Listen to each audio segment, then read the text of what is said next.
6 new heroes have been added to Deadlock this week, so let's have a look at what they all do. Before we get into it, remember that these are the initial experimental versions, so lots will likely change before they officially join the roster, from some of their abilities, their designs, and probably even their names too.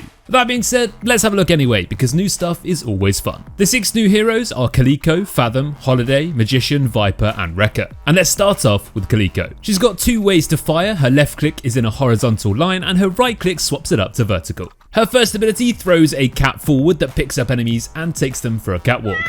No, but seriously, give me some of whatever that cat puts in its porridge in the morning. She can also press 1 again to explode the cat instantly, which deals damage and knocks enemies back. Brutal. Her second ability is a quick pounce that deals damage and slows, and she can use it a second time on a different target quickly after the first one. Her third ability places a cat statue, or a catchu if you will, or even a catachu. Anyway, the statue lasts for a few minutes and will track and laser beam any enemies in its range, dealing damage as long as they're in line of sight. The best part is though, well, aside from being laser kitties, is they also reduce anti-healing and heal Calico up too. Her ultimate or fourth ability is basically an empowered invisibility mode, where her melee attacks apply bullet resist reduction, her charged melee attacks silence enemies when this ability is maxed, and attacking or using abilities only temporarily brings her out of invis. It's safe to say that Calico the crazy cat lady looks like a ton of fun. Okay, next up we have Fathom, who at the moment looks a bit like something you get in your stocking for Christmas that requires a bit of time to assemble, or just a paleontologist at a fancy dress party. He's got a quick firing shotgun as his left click and no alternate fire. His first ability is a conal water attack that deals damage over time and builds up a juicy buff for him, increasing his weapon damage. His second ability is a massive mobility tool as he jumps pretty far forwards, upwards, or wherever he pleases, dealing damage and knocking up enemies he lands on. So far, his third ability is basically a carbon copy of Shiv's, where he can defer damage to be taken as damage over time and then activate it to restore a portion of that damage back. His fourth ability has 2 parts. The passive part is that Fathom will basically just heal up whenever he's not in vision. And the active part is a harpoon that he can send out to attach to terrain and then fly towards it. Once he gets there, he blends in with the terrain like a chameleon, making him hidden and able to hide away for the right moments to surprise his enemies. Alternatively, he could just harpoon away, blend in, heal up, and then rejoin the fight. Up next, we have Holliday, whose design looks absolutely fantastic. Her first ability rolls out an explosive barrel that explodes if it hits an enemy, if she shoots it early, or if it lands after being bounced. She can quickly punch the barrel as soon as she uses it to make it bounce and jump over certain enemies, minions, or terrain, exploding when it lands. Her second ability is a launch or jump pad that she can bounce off to jump into the air and then slam down onto her enemies' heads, dealing damage. Her allies and enemies can also use this launch pad though, so it could get pretty chaotic very quickly. Her third ability is really interesting though. It's a passive which amplifies the damage done by headshots and slows enemies too.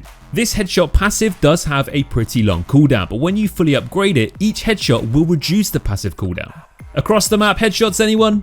Yes please. Then we have her fourth ability, which basically kidnaps her enemy with a lasso. Lasso, you know what, as an Englishman I have no idea how to pronounce that word, so we're going with lasso.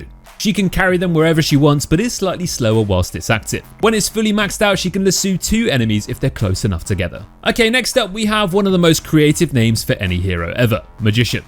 I wonder what he does. Oh, and by the way, I'm assuming he won't keep Seven's weapon when he actually is released. So let's just ignore that for now. His first ability is pretty cool though. It fires a vexing bolt that can be redirected to bolt towards your crosshair. This means he can pretty much bypass other enemies or obstacles and snipe down specific enemies. And when it's maxed out, it gets 2 bounces. His second ability summons a spectral assistant that mimics his attacks. And when maxed, it also uses the vexing bolts too. But the best part is that Magician can activate this ability again to swap places with the clone, making for some pretty creative mobility. His third ability hexes enemies and turns them into rabbits, which at the moment is frogs. He can also accidentally or on purpose hex himself too, and later on when maxed out he can hex multiple enemies at once. Finally, his fourth ability is probably a placeholder one, because it's literally a copy of Paradox's ultimate, where he swaps places with his enemy. If some version of this ultimate stays, it will be pretty cool because you can use your Paradox called swap, and then use your 2 to jump back to your clone. But let's see what other weird and wonderful ultimates they come up with. Okay, well next up we have Viper, who's intended to be a slithery venomous reptile assassin, but so far looks a bit like a frog in pajamas. First things first, his gun fires extremely fast but has a pretty small clip,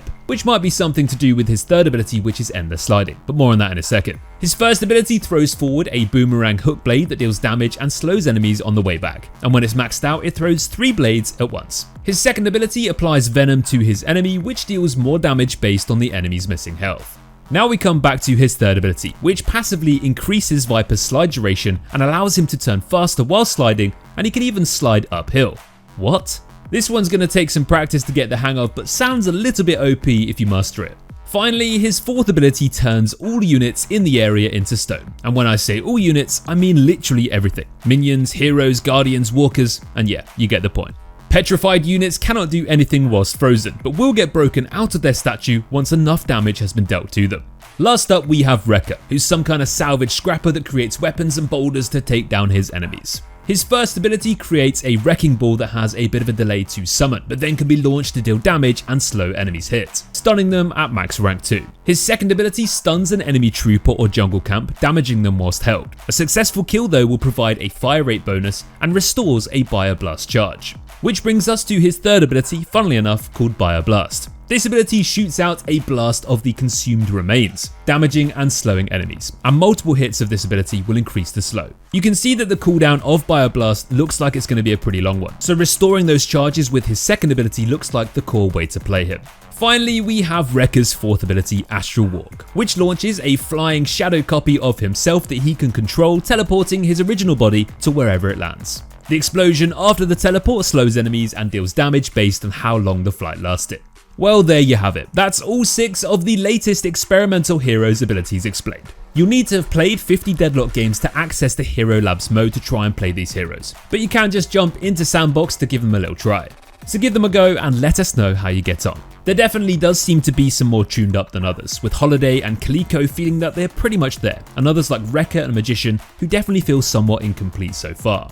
Don't forget, we'll have all the best builds and guides for each and every one of these heroes as they join the roster. So make sure you stay tuned for those and hit the subscribe button for more Deadlock content. Thanks for watching guys, and we'll see you next time. Take care.